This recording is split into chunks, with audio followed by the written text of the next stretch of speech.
ова институција која што е од врвен карактер и која што требаше да биде на пиедестал од сам како нова болница, детска болница, пак да се признесам, беше многу брзо некако пуштена.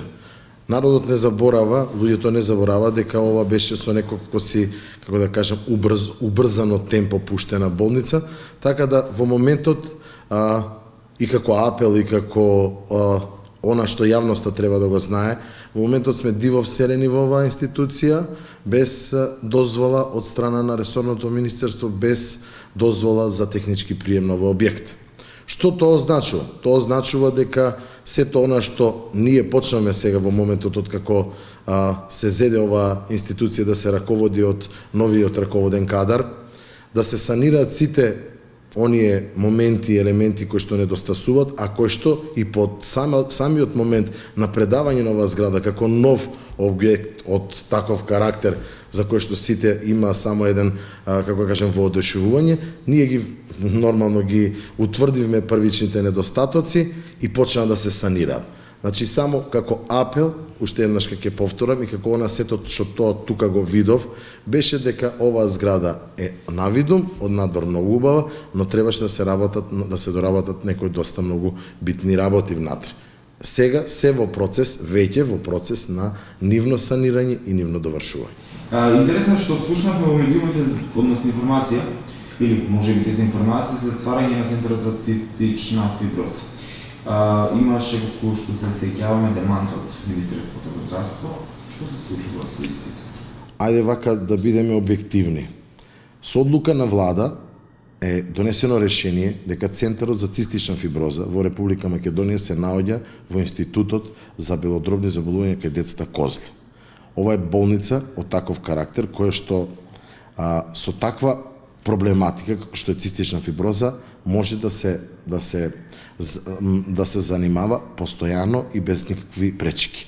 Бидејќи 90% од проблематиката кај цистичната фиброза е во белодробието. Самиот тој момент, како белодробна болница, ние одговараме за карактерот и услугите кои што може да ги понудиме како пулмолози и педиатри, кои што може да си ја терат таа работа и да тие пациенти бидат згрижени како што е потребно. Апел, молба до ресорното министерство за здравство и нормално до влада на Република Македонија е да дозволата за проширување на дејноста на оваа институција, за да тој центар си е не само онака ставен на папир со такво решение, него да имаме класично одобрување од страна на државата, да биде издаден и слободно и непречено да може да се обскрбува со нов кадар, со нови, да кажеме, среден медицински персонал. Мислам дека политиката во здравството треба тотално да биде исфрлена кога станува збор за есенцијално битни работи и нешта, а тоа е здравјето на децата. Таква дезинформација која што се шири од одредени луѓе и така над. Јас само ја сметам како напад врз едно општество, врз една влада, врз едно министерство, не личен напад, бидејќи Центарот за цистична фиброза и вие во прилогот ќе видите дека постои, дека тоа е направен еден одел кој што е со сите потребни критериуми да ги исполнува, значи без интрахоспитални инфекции, значи згрижени соби, поединечни соби, бидејќи тие пациенти се осетливи, чувствителни на се и сешта. Центарот за цистична фиброза и понатаму ќе си продолжи да си работи овдека, затоа и даден тој демант со решение од страна на владата на Република Македонија, но нашето доекипирање и приспособување на нешто поголемо од тој центар да стане уште поголем центар, нормално само со помош на ресорното министерство и од помош од влада на Република Македонија.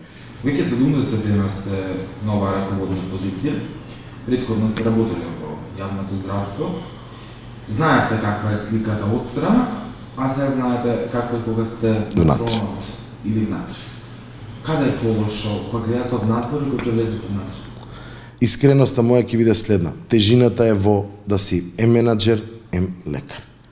Сакаш да си работиш својата работа како што треба, да им помагаш на дечињата. Јас ќе кажам дека пред малку можда бевте и сведоци кога дојдовте во мојава институција, дека јас веќе прегледував, очекувајќи ве вас, значи ќе продолжам да си лекувам. Јас сум и се уште активен на социјалните мрежи, давајќи совети, Значи имам околу 30.000 луѓе кои што постојано ги читат сите мои совети, учествувам на доста емисии, помагајќи им на родителите првично, тоест на дечињата преку родителите да точно знаат и да ги препознаат првите симптоми кога би се јавиле овдека. Искрено речено, тежината е да се раководи ваква и тешкотијата ја почувствува уште одма и веднаш. Затоа веднаш се заземав со решавање на проблемите. Проблемите се постојани, проблемите се тековни. Решавајќи ги проблемите, не пикајќи под тепих и ставајќи ги костурите внатре во шифонјер, па подоцна да излезат како нешто лошо. Ние само така може да имаме функционално здравство, можеме да имаме институција која што ќе функционира како еден дел од часовникот наречен здравство. Значи, тој котач, тоа тркалце треба да врти постојано, нормално, пак ќе кажам и ќе се изразам уште еднашка, се повторува не намерно, него намерно, да имаме помош, да имаме соработка од страна на ресорното министерство, од страна на фондот, од страна на владата на Република Македонија. Нас секако ќе ни треба помош. Ова институција, во мојата визија реков дека дури не мора ние секој се знае дека секоја болница, секоја институција трошаџи. Значи, ние сме потрошувачи во општество, давајќи го, нудејќи го здравјето, трошиме средства за лекови, за потрошен материјал, за инекции, за игли. Сакам да сум пластичен пред овој народ, да не разберат како што треба, но сепак може со развојот и со зголемувањето на капацитетите на една институција да станеме и продуктивни. Само така можеме да отвориме нови работни места, да се покачат примањата на лекарите, примањата на средниот медицински персонал и да него повеќе доживуваме оној екзодус што ни се случува на нас во Македонија. Ние е жалосно да покрај толку услови кои што ги имавме, претходната власт толку сакаше да го уништи здравството, што го доведе да екзодусот на белиот мантил стана нешто како секојдневие на секој мој колега. Дури на мене ми се случи такво нешто, но сепак почувствував она што ме прашавте вие, дека за сето она што се заложив, сакав да дојдам и да покажам дека може само со искрено и честно залагање да се направи, да се постигне еден врвен успех во една ваква институција. Каде е полошо? Кај медицинскиот персонал или кај пациентите? Ако се навратиме наназад, претходната влада донесе закон за пациенти. Не донесе закон за медицински персонал, не донесе закон за лекари.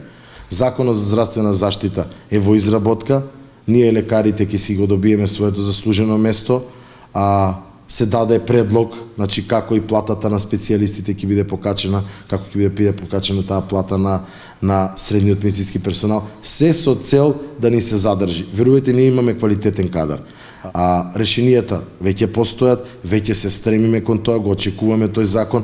Пациентите треба да разберат дека и лекарите се тие кои што се дел на ова општество и кои што ја пружаат таа помош, треба едни без други не можеме. Значи таа соработка, тоа разбирање треба да е меѓусебно и да не настануваат онакви конфликти, па дури ниту пациентите да земат сила, ниту лекарите. Ние сме подеднакви, раме до раме во овој, бидејќи некој бара помош, некој пружа помош. Каде моментално се наоѓате и каде ќе стигнете и што очекувате воопшто?